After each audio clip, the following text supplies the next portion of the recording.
मित्रों, माता लक्ष्मी ने स्वयं बताया है कि घर में रोज झाड़ू लगाने वाली औरतें अनजाने में कौन सा पाप कर बैठती हैं और कौन सी 3 तरह की झाड़ू भूलकर भी घर में नहीं रखनी चाहिए, वरना भयंकर गरीबी घर में आती है। घर में पड़ी एक साधारण सी झाड़ू भी आपके भाग्य को ऊपर उठा सकती है या फिर नीचे गिरा सकती है।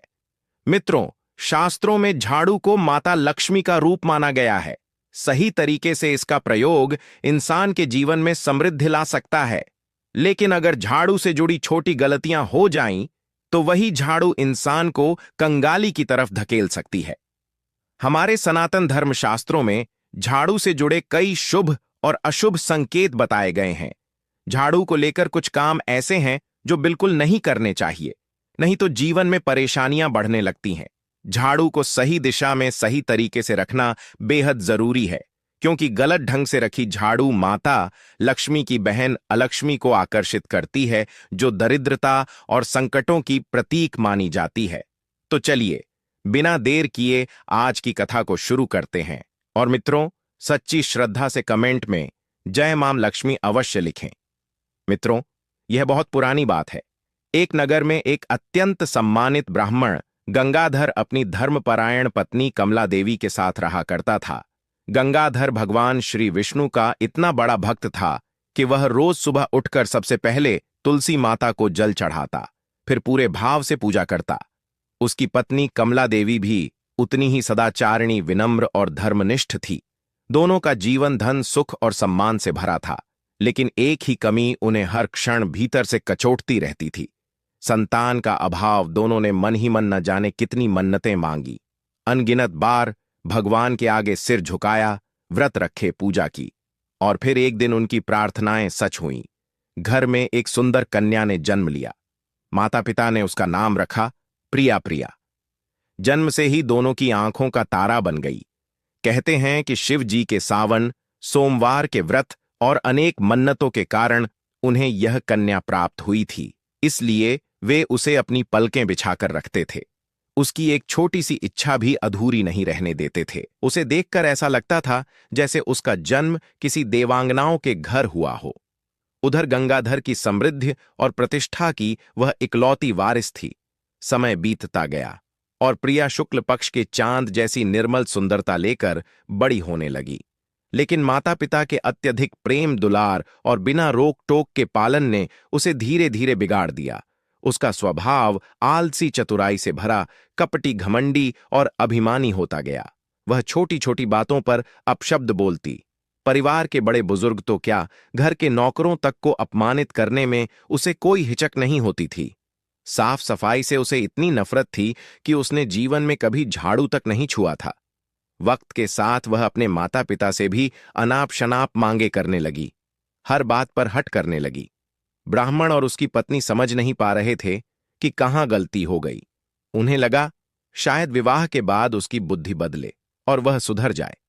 जब प्रिया 16 वर्ष की आयु की हुई तो गंगाधर ने उसके लिए अनेक धनवान, प्रतिष्ठित और संस्कारी घरानों से रिश्ते बुलवाए। लेकिन प्रिया का स्वभाव तो जैसे किसी तूफान की तरह चलता था। वह हर एक युवक का अपमान कर देती, किसी से उल्टी सीधी बातें कह देती, किसी का मजाक उड़ाती और कई बार तो छत से पानी डालकर दूल्हा बनने आए लड़कों को भगा देती थी। उसकी इन बचकानी लेकिन बेहद अहंकार भरी हरकतों ने पूरे नगर में उसकी अलग ही छवि बना दी थी। लोग उससे मिलना तो दूर, उसके घर के सामने से गुजरते समय भी डरने लगे थे। इसी कारण से अब गंगाधर और कमला देवी हर दिन चिंता और दुख में डूबे रहने लगे। उन्हें समझ नहीं आता था कि उनकी इतनी दुलारी बेटी कैसे इस हद तक बिगड़ गई। इसी भारी माहौल के बीच एक दिन ऐसा संयोग हुआ जिसने पूरे परिवार की दिशा ही बदल दी। एक दिन जब प्रिया अपनी सहेलियों के साथ वन में घूमने गई तो उसकी नजर अचानक वन में रहने वाले एक अत्यंत गरीब ब्राह्मण युवक पर पड़ी। उस युवक का नाम हरिदास था।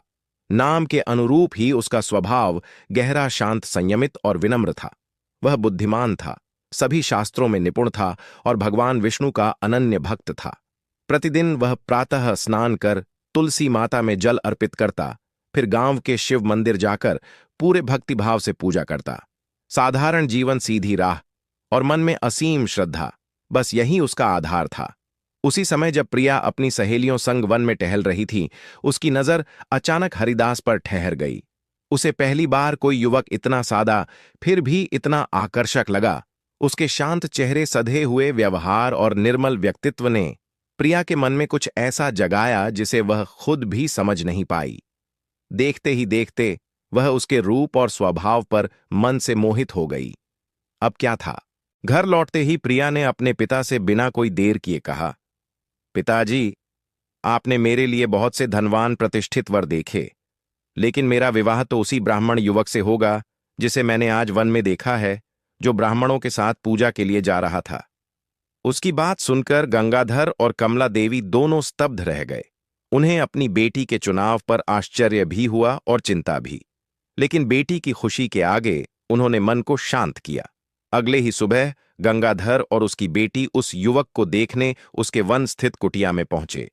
कुटिया की अत्यंत गरीबी देखकर गंगाधर का मन भीतर ही भीतर दहक गया, लेकिन बेटी की इच्छा को याद कर उन्होंने निर्णय किया कि पहले युवक को समझना जरूरी है।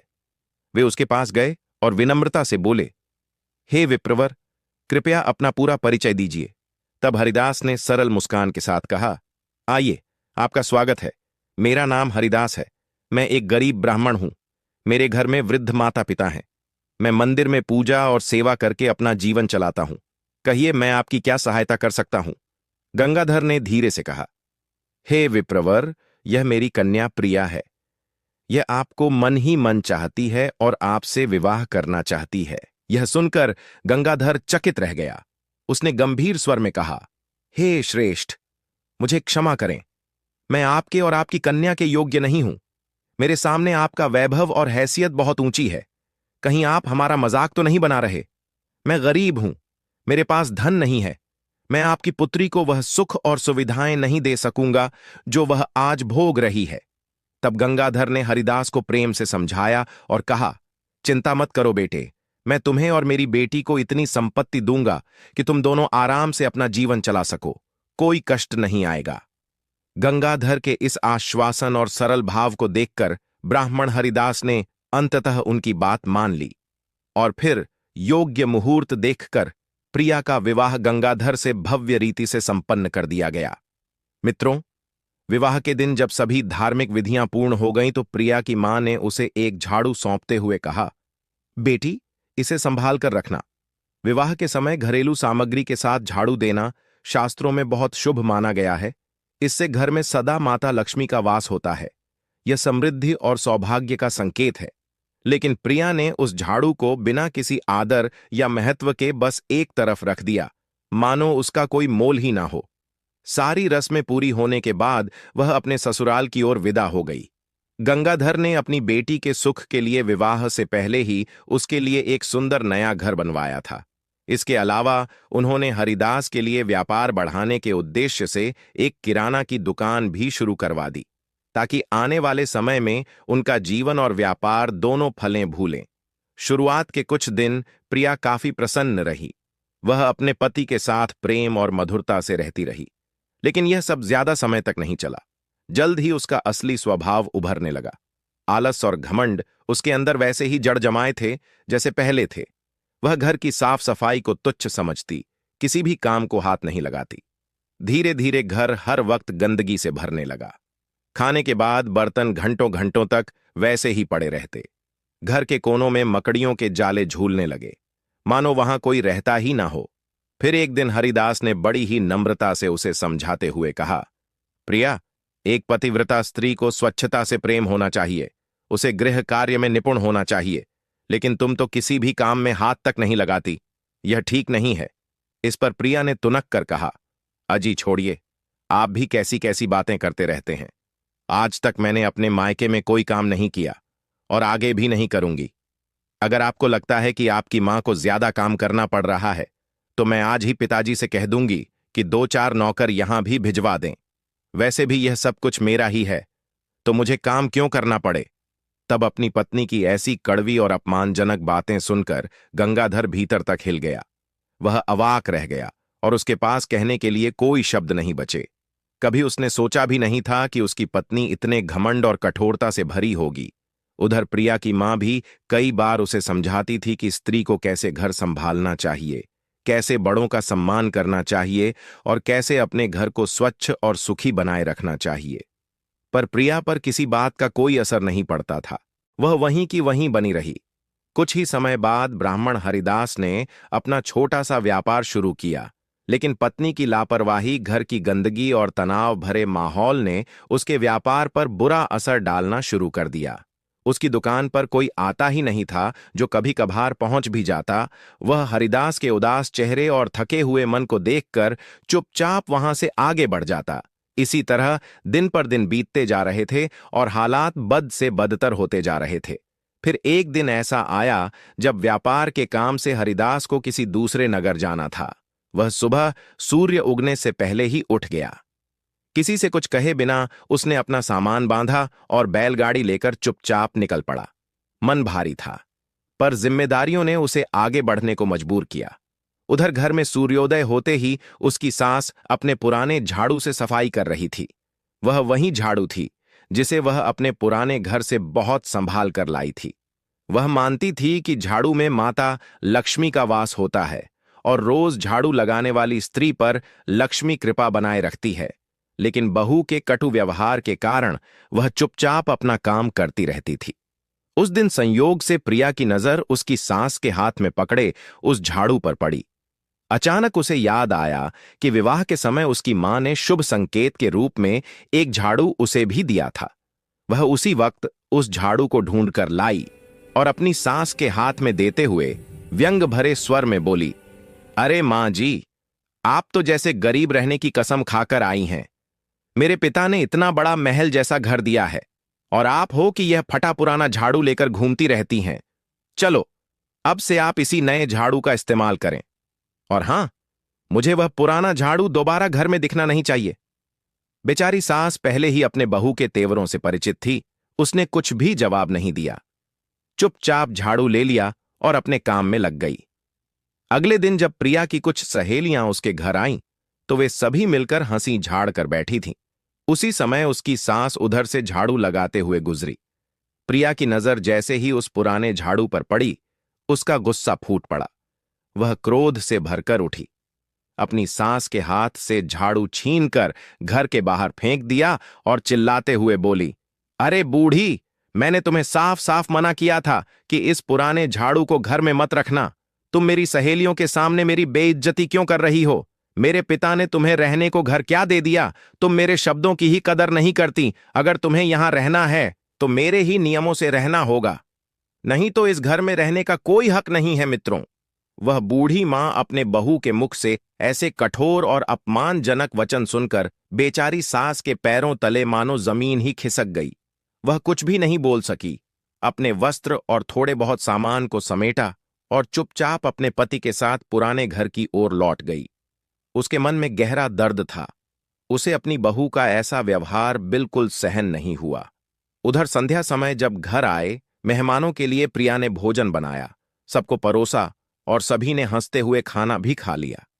पर जब खुद प्रिया की बारी आई, तब तक सारा भोजन समाप्त हो चुका था। आज उसके जीवन में पहली बार ऐसा हुआ कि उसे भूखा ही सोना पड़ा। यह उसके लिए आश्चर्य और अपमान दोनों था। अगली सुबह उठकर उसे घर में फैली गंदगी देखकर मजबूरी में झाड़ू उठाना पड़ा। उसने सफाई तो कर ली, लेकिन जैसे ही उसका काम पूरा हुआ, उसने झाड़ू को घर के कोने में फेंक दिया और पैर से धक्का देकर उसे अलमारी के नीचे खिसका दिया।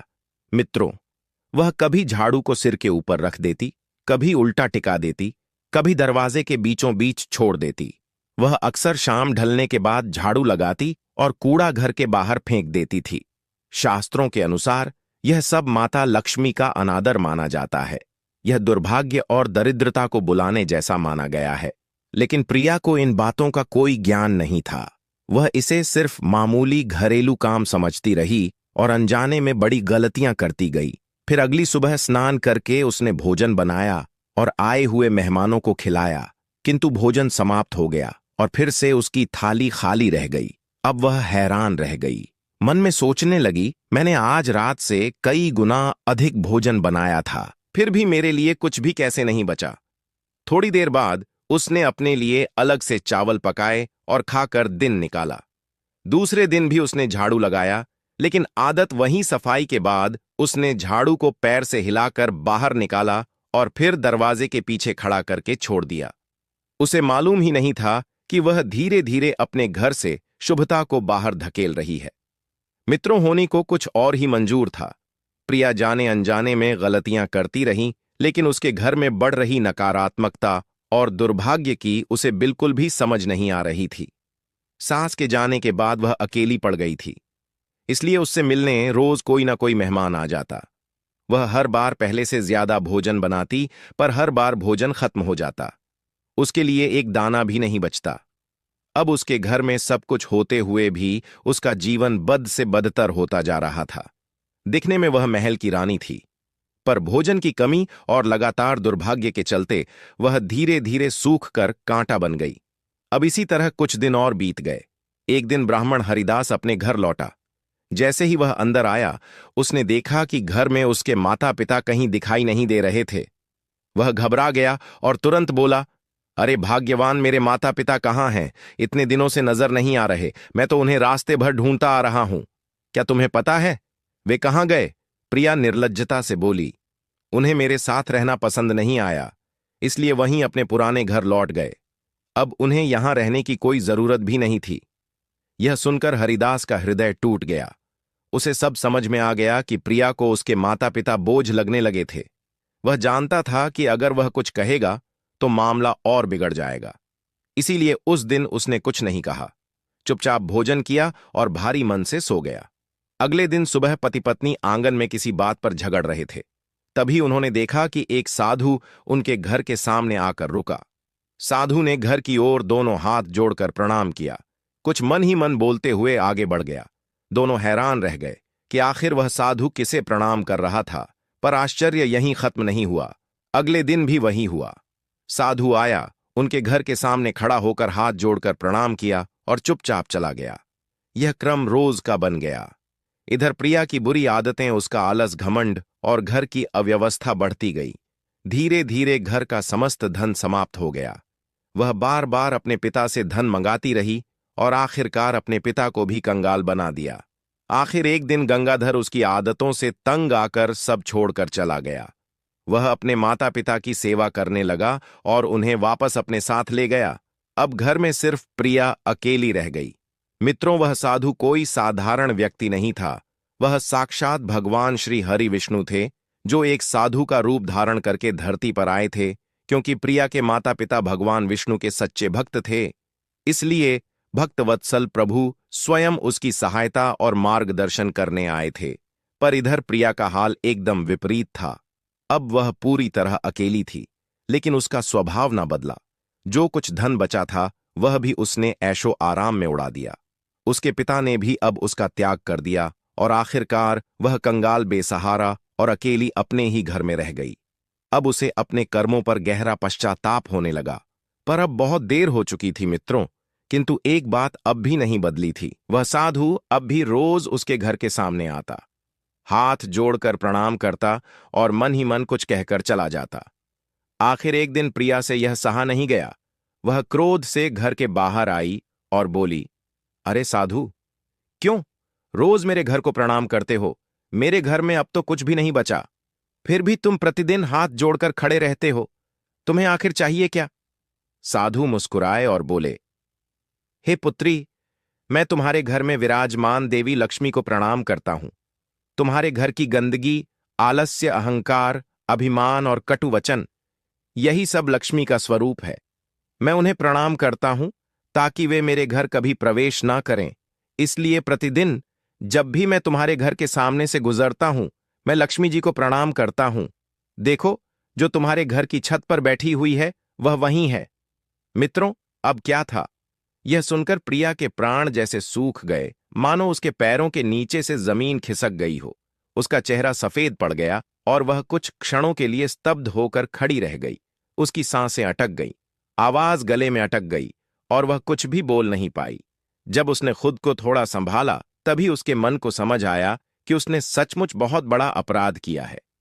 उसने अपने ही हाथों से माता लक्ष्मी को घर से निकाल दिया था और देवी लक्ष्मी को अपने घर में स्थान दे दिया था। यह एहसास होते ही वह जोर जोर से रोने लगी। उसे समझ आने लगा कि उसके जीवन में जो भी बुरा हुआ वह उसी के कर्मों का फल था। उसने साधु के चरण पकड़ लिए और रोते हुए बोली, हे महात्मन, कृपा करें, मुझे कोई उपाय बताएं, मुझे इस विपत्ति से निकालें। प्रिया की आंखों से बहते पश्चाताप के भाव को देखकर साधु, जो वास्तव में साक्षात भगवान श्री हरि विष्णु थे, बोले, हे पुत्री, यदि तुझ में साहस है तो ध्यान से सुनो।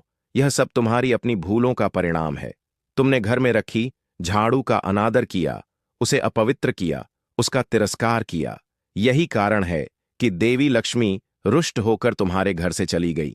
प्रिया रोते हुए बोली, हे स्वामी, मुझे क्षमा करें। मैं आज से माता लक्ष्मी की नित्य पूजा करूंगी। मैं अपने अपराध के लिए क्षमा मांगूंगी। कृपया मेरा मार्गदर्शन कीजिए। मित्रों, तब साधु भगवान विष्णु ने कहा, हे पुत्री, उठो और शांत हो जाओ। मैं तुम्हें मार्ग दिखाता हूं, पर अब तुम्हें मेरे हर शब्द को ध्यान से सुनना होगा। प्रिया दोनों हाथ जोड़कर साधु के चरणों में झुकी और बोली, महाराज, मैं तैयार हूं। कृपा करें और मुझे सही राह दिखाएं। तब साधु ने कहना आरंभ किया, हे पुत्री, झाड़ू सिर्फ गंदगी साफ करने का औजार नहीं है।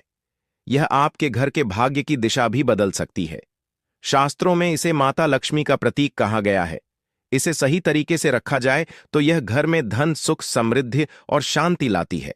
लेकिन इसके प्रति लापरवाही और अपमान करना घर में दरिद्रता, कलह और संकट लाता है।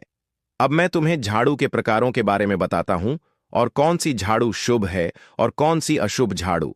3 प्रकार की होती है। पहली, प्लास्टिक की झाड़ू। यह पूरी तरह त्याज्य मानी जाती है। इसमें कोई धार्मिक ऊर्जा नहीं होती, इसलिए इसका उपयोग शुभ नहीं माना गया है। दूसरी है सिकों वाली झाड़ू। यह सबसे पवित्र और उपयुक्त मानी जाती है। इसे माता लक्ष्मी का वाहन भी कहा गया है। और तीसरा है फूल या सजावटी झाड़ू। यह केवल सजावट के काम आती है। इसे कभी भी सफाई के लिए उपयोग नहीं करना चाहिए। घर में सफाई के लिए हमेशा सिर्फ सीकों वाली झाड़ू का प्रयोग करना चाहिए, वह भी पूरी तरह प्राकृतिक हो। हे पुत्री, झाड़ू खरीदने का शुभ समय भी आपके भाग्य को प्रभावित करता है। झाड़ू खरीदने के लिए शनिवार, मंगलवार या रविवार यानी क्रूरवार को सबसे शुभ माना गया है। वहीं सोमवार, बुधवार, गुरुवार और शुक्रवार को झाड़ू खरीदना अशुभ होता है और इसे टालना चाहिए। दीपावली, अमावस्या, ग्रहण और पूर्णिमा जैसी पवित्र तिथियों पर झाड़ू खरीदना और उपयोग करना धन बढ़ाने वाला माना गया है। अब मैं तुम्हें बताता हूं कि झाड़ू को घर में रखने की सही दिशा क्या है। ईशान कोण यानी उत्तर पूर्व दिशा में झाड़ू को कभी नहीं रखना चाहिए, क्योंकि यह पूजा स्थल होता है और यहां झाड़ू रखना देवताओं को प्रसन्न करता है। घर में झाड़ू रखने के लिए दक्षिण पश्चिम दिशा सबसे उत्तम मानी जाती है। यह नेतृत्व कोण है और घर के मुखिया की तरक्की का सूचक है। अब झाड़ू लगाने के समय और उसके प्रभाव को भी समझ लो। सुबह सूर्योदय से पहले का समय सबसे शुभ होता है। इस समय झाड़ू लगाने से घर से दरिद्रता, रोग, कष्ट और नकारात्मकता दूर होती है और माता लक्ष्मी प्रसन्न होती हैं। दोपहर का समय सामान्य होता है। इसमें ना तो विशेष लाभ होता है और ना ही कोई बड़ा नुकसान, इसलिए जरूरत के अनुसार ही सफाई करनी चाहिए। संध्या समय और सूर्यास्त के बाद झाड़ू लगाना अत्यंत अशुभ माना गया है। इस समय झाड़ू लगाने से लक्ष्मी जी घर छोड़ देती हैं, जिससे दरिद्रता और संकट बढ़ जाते हैं। यह रात्रि देवताओं का समय होता है और इसमें झाड़ू लगाना वर्जित बताया गया है। लेकिन अगर किसी मजबूरी में रात के समय झाड़ू लगाना ही पड़ जाए, जैसे दूध गिर जाए, कुछ टूट जाए या कोई दुर्घटना हो जाए, तो झाड़ू से गंदगी को सिर्फ एक जगह इकट्ठा कर लें।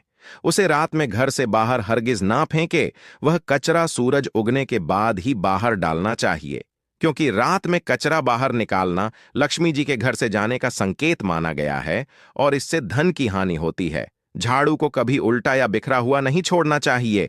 इसे घर में सबसे कोने में ढककर सम्मान के साथ रखना चाहिए, ठीक वैसे जैसे माता लक्ष्मी का आदर किया जाता है। इसे बाहर आने जाने वाले लोगों की नजरों से भी बचाकर रखना चाहिए। हे पुत्री, अब मैं तुम्हें और भी कुछ महत्वपूर्ण नियम बताता हूं। तुम्हारे मन में यह प्रश्न जरूर आया होगा कि टूटी हुई झाड़ू का क्या करना चाहिए। तो ध्यान से सुनो। टूटी हुई झाड़ू को शनिवार के दिन ही घर से बाहर निकालना चाहिए। उसे कभी भी ईशान कोण, उत्तर पूर्व दिशा या पूजा स्थल में नहीं रखना चाहिए। फेंकने से पहले उसका सम्मान करना जरूरी है। उसे पैरों से मत छुओ, ना ही उसे ऐसे ही दिखावे में कहीं रख दो। हो सके तो उसे नदी में प्रवाहित कर दो या खेतों में डाल दो, ताकि वह अपवित्रता फैलाए बिना समाप्त हो जाए। अब यह ध्यानपूर्वक समझ लो कि झाड़ू लगाने का उचित समय कौन सा है। सुबह या दिन के समय झाड़ू लगाना शुभ माना जाता है, लेकिन सूर्यास्त के बाद, रात में या किसी के घर से जाने के तुरंत बाद झाड़ू लगाना अशुभ होता है। गुरुवार के दिन झाड़ू या पोछा लगाने से भी बचना चाहिए, क्योंकि इससे देवी लक्ष्मी रुष्ट होती हैं। कचरा सूर्यास्त के बाद घर से बाहर फेंकना भी वर्जित है। एक विशेष उपाय गुप्त दान का है। शुक्रवार, अमावस्या, ग्रहण या पूर्णिमा की सुबह